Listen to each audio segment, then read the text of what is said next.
Many, many years ago, when the people of Israel were a great nation ruled by King Saul, they fought a long and bitter war against their ancient enemies, the Philistines.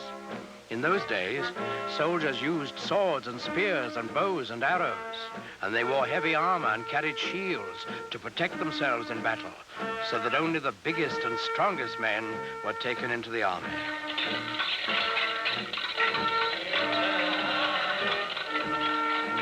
Well, in this war, the Israelites and the Philistines were pretty evenly matched.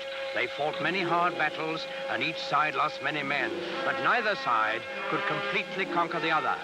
Then one day, while the Philistines were camped on one side of the great valley and the Israelites on the other, there came out to the camp of the Philistines a champion of their cause, a huge giant, taller and stronger and bigger than any man anyone had ever seen.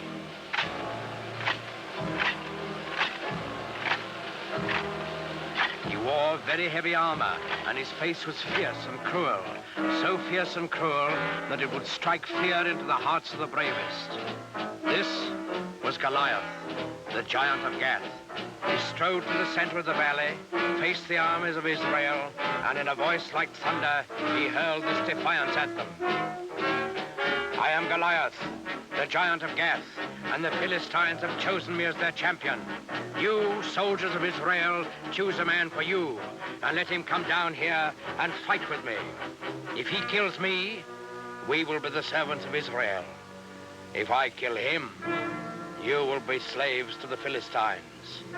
I defy any man to accept my challenge.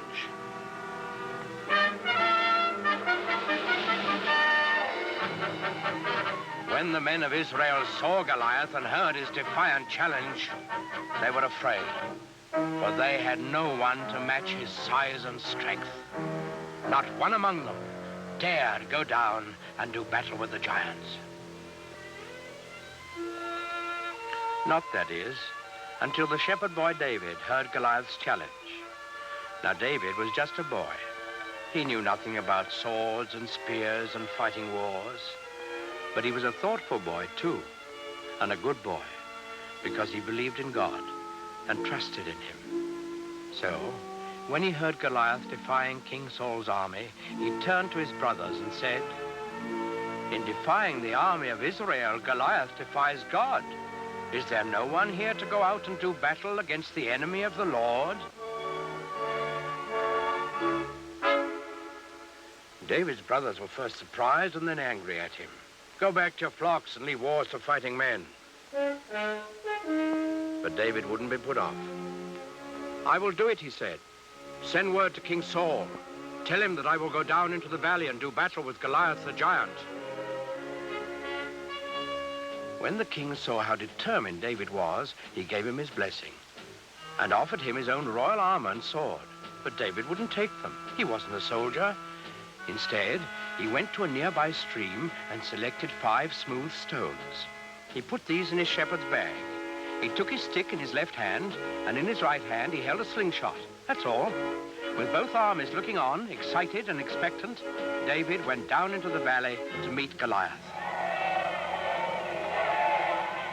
They met in the middle of the valley. David looking up at the giant, confident and unafraid, and Goliath looking down on the unarmed boy with eyes full of hatred. Suddenly, the giant Philistine roared in a terrible fury. "I have defied all the armies of Israel to give me a man to fight, and they have sent a boy against me. What? Am I a dog that you come against me with a stick?" David answered him calmly.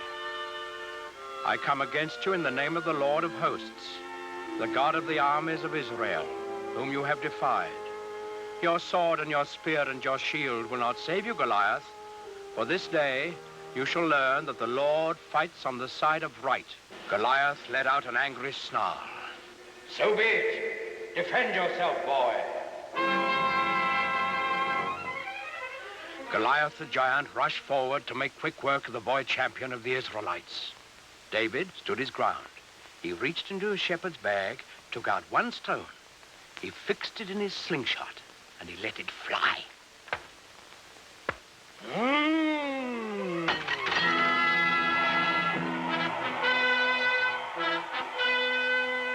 giant was dead, and the simple shepherd boy, who trusted in God, had done what all of King Saul's army hadn't been able to do. David lifted his eyes to heaven, and he whispered a prayer.